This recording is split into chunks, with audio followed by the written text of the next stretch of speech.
So yes, it is just me. Having said that, I have developed equality, diversity and engagement advocate group, as it were. So they're staff that act as my eyes and ears to get on the ground. I can't be everywhere. It's almost physically impossible, despite me being a sprinter. So I heavily rely on the people within the organisation to be out there and help me understand what issues need to be addressed. I do sit under HR, so that absolutely is an ideal link.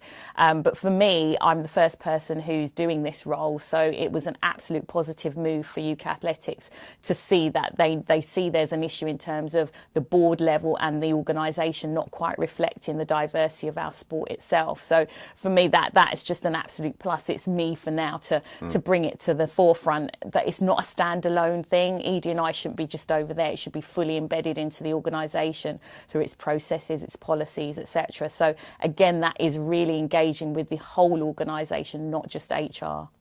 What are the typical issues and challenges that you're encountering in your role now, and what do you have in your kind of toolbox to tackle them?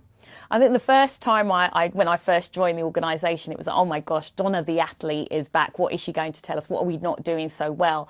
And for me, it's that conversation. It's understanding who our people are. What are their needs? What support do they require? So I spent the whole first year literally having conversations with our staff, our board, our middle management. The issues that I came across was the lack of understanding of what ED&I means. And as I said before, inclusion has to go hand in hand in that, and that's people feeling valued, hearing, listening and taking action. So that really came from our employee survey. I think that was the turning point for us to really hear the voices of our people so we can put action into place, whereas we hadn't done that before. We hadn't had an employee survey for like 7 years, so it just took a while to understand who are our staff and what do they need, and so we can put things in place.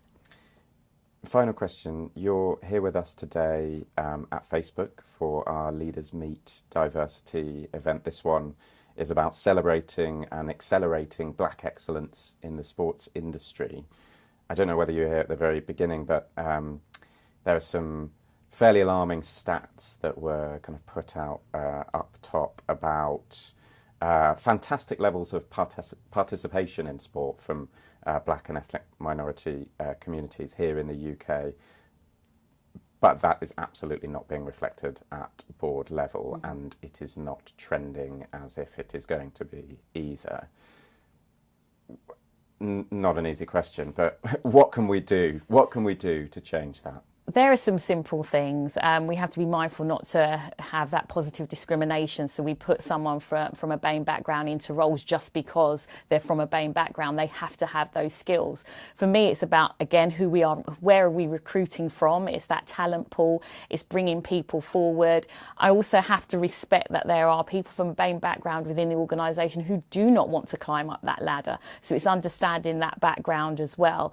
But the whole recruitment process, having people of colour on the recruitment panels, it is going through different recruitment organisations, it's upskilling the people. If they're only getting to a certain level within that whole interview process, why are they not getting that step further? It's upskilling them, training. It's about having those conversations, understanding where those gaps are. So it is a big piece of work, and it's not going to be done overnight. Donna Fraser, thank you very much indeed. Thank you.